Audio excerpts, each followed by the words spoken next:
Oi, gente, boa noite, tudo bem? Eu tinha ficado de voltar para falar com vocês um pouquinho mais sobre o Centro de Desenvolvimento da Linguagem.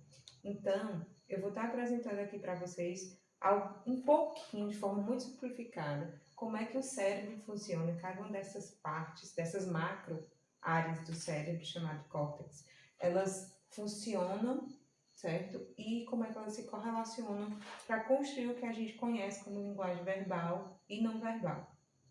No material do curso de vocês, na parte que fala sobre comandos e acordos para se tratar com as crianças, para se estabelecer com as crianças, tem um item, né, um subtítulo, em que a gente trata sobre os Centros de Desenvolvimento da Linguagem, caracterizando o que eles são e como é que eles funcionam de uma forma muito simplificada, tá certo? Essa mesma imagem que está aqui destacada tem no material de vocês, logo depois da identificação do que é, e eu vou explicar um pouquinho como é que ele funciona. Compreender como o cérebro funciona, como cada etapa dessa se articula, como cada córtex entra no funcionamento da construção da linguagem verbal e não verbal, é de fundamental importância para entender o porquê e como um acordo funciona e quando é que ele vai funcionar. Não adianta só a gente saber sobre o acordo a estabelecer com a criança, que tipo de comando verbal dá, ou mesmo comando gestual, uma linguagem não verbal ser utilizada. A gente precisa entender como é que as pecinhas dentro da mente vão estar se construindo, tá certo? Então vamos começar aqui pelas partes pelas macro áreas do cérebro, certo? Que vão ter cada função primordial e determinante nessa construção da linguagem, tá certo? Vamos compreender que aqui é a parte frontal, né, da cabeça, aqui seria o equivalente, né, à nossa testa e aqui a nossa nuca, tá certo? Para a gente entender onde é que estão os posicionamentos. A gente está vendo só uma lateral do cérebro, então, como ele está dividido em duas partes, a gente precisa só entender que essas áreas estão correlacionadas, tá certo? No córtex frontal, eu vou ter algumas funções essenciais, que são o quê?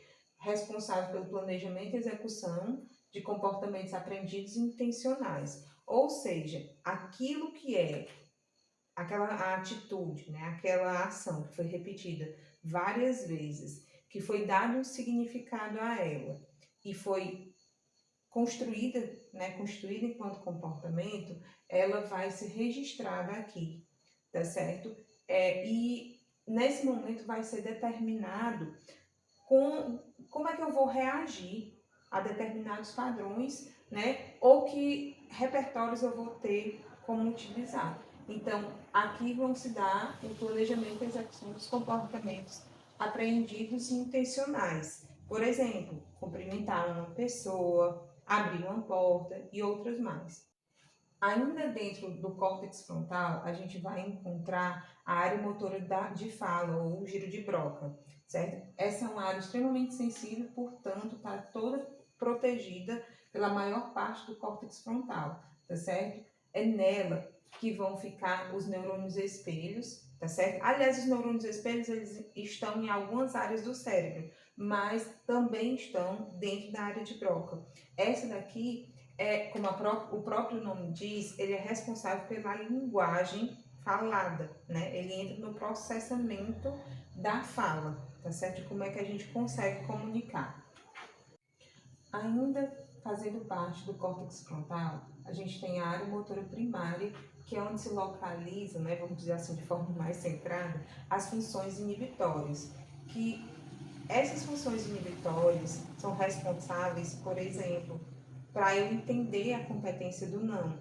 Quando a gente explica que uma criança de 2, 3 anos ainda não está apta para compreender um comando, processar um comando de não suba aí, não faça isso, pelo menos compreender de forma verbal, ela pode responder ao tom da sua fala, à sua expressão facial, mas ao comando verbal ela ainda não consegue responder. Por quê? Porque as funções inibitórias ainda não estão prontas. Essa parte do cérebro não está totalmente amadurecida. Então, ela não consegue fazer o processamento de receber, captar uma informação e aqui entender que ao invés de executar esse comando, ele tem que inibir, tá certo? Então, o córtex frontal, ele vai ser responsável por eu espelhar de maneira mais simplificada, né? Ele é responsável por um absurdo de coisa, mas de maneira mais simplificada, por eu interpretar determinados comportamentos que o outro tenha, sejam eles gestuais ou de fala, e eu poder reproduzir como forma de espelhamento, é onde eu também vou estar podendo processar e planejar determinados comportamentos que estão dentro do meu repertório, e mais tarde é onde vão se processar as ações movidas pelas funções inibitórias, tá certo? Responsável por exemplo, por eu suprimir, né, determinados ímpetos que eu tenho de realizar. Então, essa parte azulzinha, né, mais ou menos no meio da cabeça, tá? Do meio da cabeça para trás, a gente vai ter o córtex parietal, que ele é responsável por processar as sensações, sensações de dor, de calor, de frio, tá certo? Tem relativos também à temperatura, pressão, tato, elas são responsáveis por processar as sensações dos estímulos que eu recebo ou que qualquer outra pessoa receba no dia a dia, tá certo? Claro que funcionando dentro da sua própria cabecinha.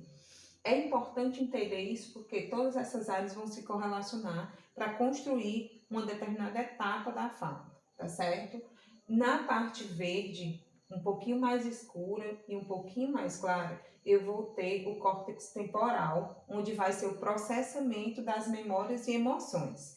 Perceba que memórias e emoções estão andando juntinhas, por quê? Porque as emoções têm funções exercem funções muito determinantes na consolidação da memória. É como se um determinado registro chega para ti, mas ele precisa de uma cola para ele ficar dentro do arquivo, vamos dizer assim.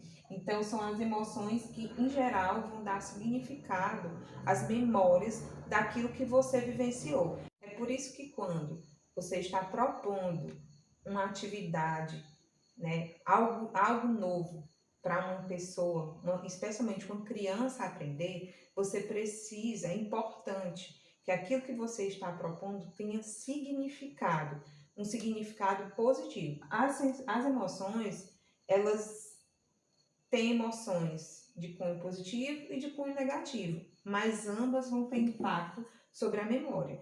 É claro que nós estamos muito mais predispostos a aprender melhor quando essas memórias estão ligadas a emoções positivas.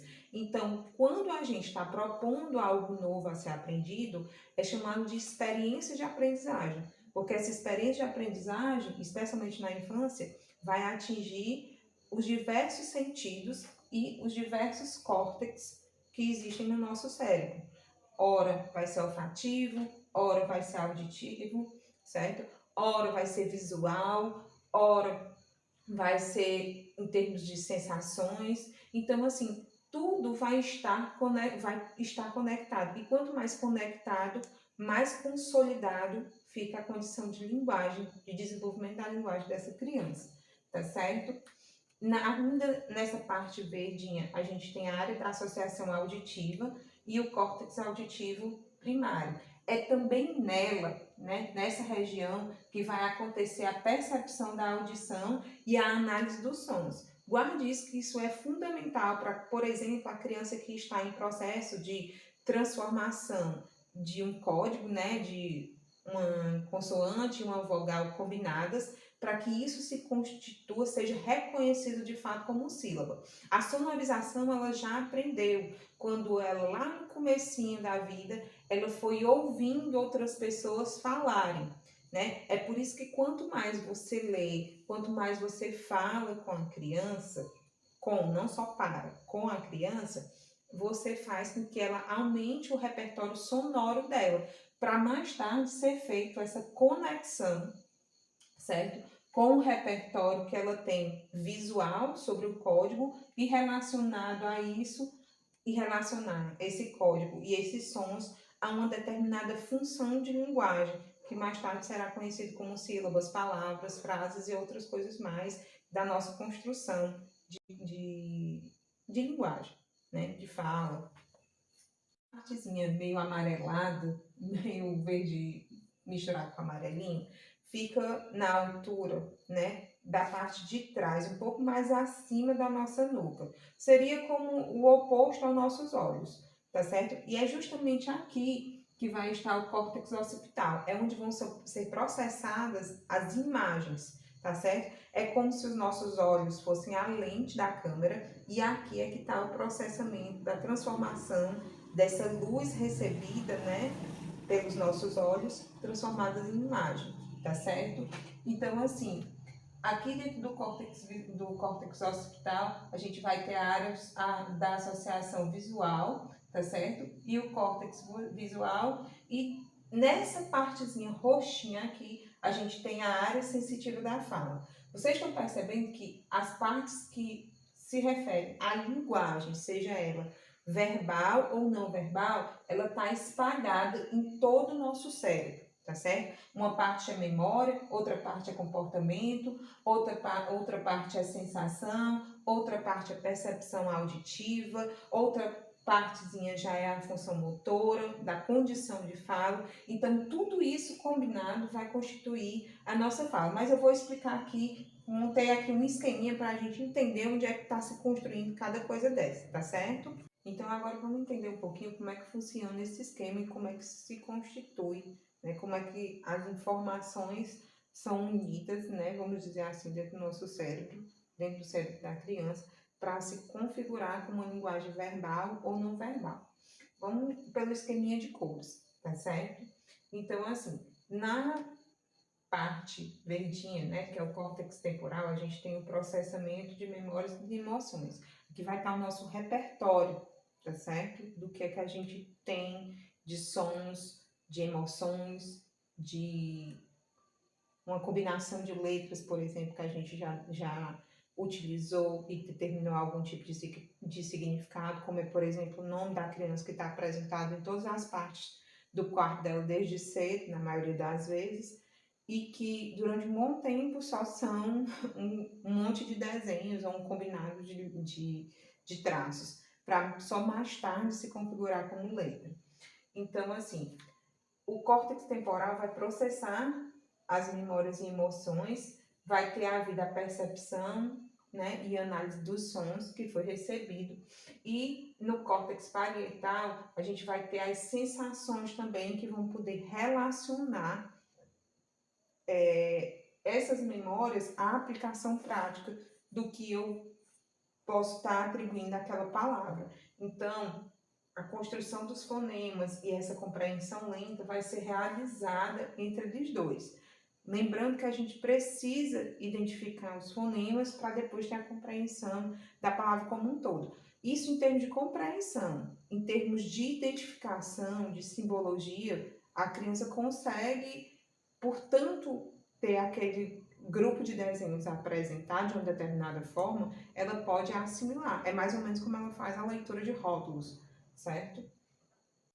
O córtex occipital, trabalhando com o córtex temporal, a gente vai ter a construção da palavra completa. Porque se aqui eu tinha as memórias e emoções, aqui eu já fiz o processamento dos sons que eu tinha dentro do meu repertório, e agora eu vou fazer uma conexão com que eu já consigo identificar pelo caminho. Por exemplo, uma criança não aprende a ler a palavra escola de uma vez. Primeiro ela consegue identificar geralmente as vogais, que é um som que ela tem mais conexão, visualiza com mais constância. Depois que ela já começou a processar, começou a identificar as vogais, fazendo essa correlação, né, nesses dois córtex trabalhando, ela vai começar a enxergar as letras que ela vê com mais constância no seu dia a dia e relaciona. Por exemplo, as letras que compõem o próprio nome, as letras que compõem o nome dos colegas e os sons que ela vai aos poucos estabelecendo, até que ela consiga montar todas as peças do quebra-cabeça, tá certo? E por último, vai ser feita uma relação entre o córtex frontal e o córtex temporal. Essas memórias vão dar condição de sustentação ao planejamento e execução dos comportamentos. Ou seja, de fato ela vai poder começar a interpretar melhor o que falam para ela, conseguir construir uma resposta e determinar um comando em relação a isso. Então, assim, dentro do nosso cérebro, a gente precisa receber a informação, processar essa informação e converter essa informação numa ação, seja ela uma fala, um gesto, uma linguagem de alguma maneira, tá certo? Só que isso não fica pronto, não fica disposto a toda hora, a todo momento e desde que a criança nasce. Vai se construindo. Até os 2 anos de idade, a criança vai construindo um repertório muito grande de sons, de imagem, de ações. Por volta dos 2 anos até os 4, há um período de privilégio em que a memória, né, o córtex temporal vai estar mais ativo e o processamento de memórias vai acontecer de forma mais acelerada, inclusive em relação à linguagem. É por volta dessa idade que a criança também começa a já ter uma fala de 2 palavras, já tem um repertório de vocabulário importante e começa a entender um pouco mais os comandos. Então, assim, se a criança falar uma palavra, ela entende um comando de uma palavra. A capacidade de resposta da criança é geralmente igual à capacidade de compreensão da linguagem do outro, tá certo? Se ela está mais condicionada a, a a se comunicarem com ela por gestos, certo? Ela vai acabar respondendo mais em gestos. Se, em contrapartida, o adulto fala muita coisa de uma vez para a criança, por exemplo, quando está brigando, ela não está entendendo absolutamente nada da parte falada. Ela está entendendo que o adulto não gostou de alguma coisa e, ao invés disso servir para corrigir um determinado comportamento dela, pode reforçar se, por exemplo, pode reforçar esse comportamento que deveria ser substituído, né? Por exemplo, se a criança quebrou alguma coisa, se colocou em risco e tal, e o adulto começa a chamar a atenção da criança brigando. Para a criança, que de repente não está recebendo outros tipos de atenção desse adulto, com quem ela tem um vínculo afetivo, pode ser que ela interprete que esse brigar, na verdade, é a forma do adulto dar atenção a ela. Entenda, a criança ainda é um ser humano que está com o centro de linguagem, né, operando de forma que ele está operando na medida em que ele está amadurecendo também, e a capacidade de interpretação, da leitura das ações do outro, da linguagem do outro, do próprio mundo, ainda está sendo construído. Tá certo? Nesse período de privilégio de 2 a 4 anos de idade, vai haver, vamos dizer assim, uma poda neural em que vai ficar aquilo que for de mais significativo e mais útil, e aquilo que não for tão útil, que não for muito significativo, vai acabar ficando para trás, em desuso, tá certo? Então, assim, é importante que na primeira infância, até os 6 anos de idade, especialmente, as experiências que estimulem o desenvolvimento da linguagem de uma maneira geral, né? Seja essa linguagem verbal ou não verbal, sejam experiências positivas. Os acordos, os comandos, eles precisam ser na linguagem que a criança entende. A gente não está falando aqui de fazer aquela fala, vamos dizer assim, fanha, ou uma linguagem mais nasalada para se igualar à linguagem da criança. Não, a gente não precisa fazer isso. Numa brincadeira, tudo bem, mas como forma constante de falar com a criança, não.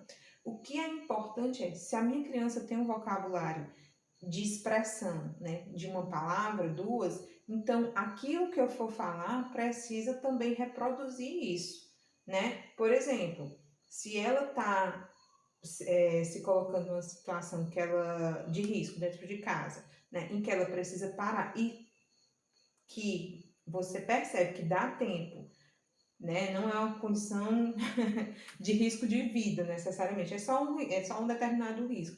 Você pode utilizar alguns comandos, como pare, cuidado, atenção e outros mais que você pode combinar com a criança, né? E aí você fala sem alarme, sem brigar. Você sério, né? Pare, né? Para que a criança entenda.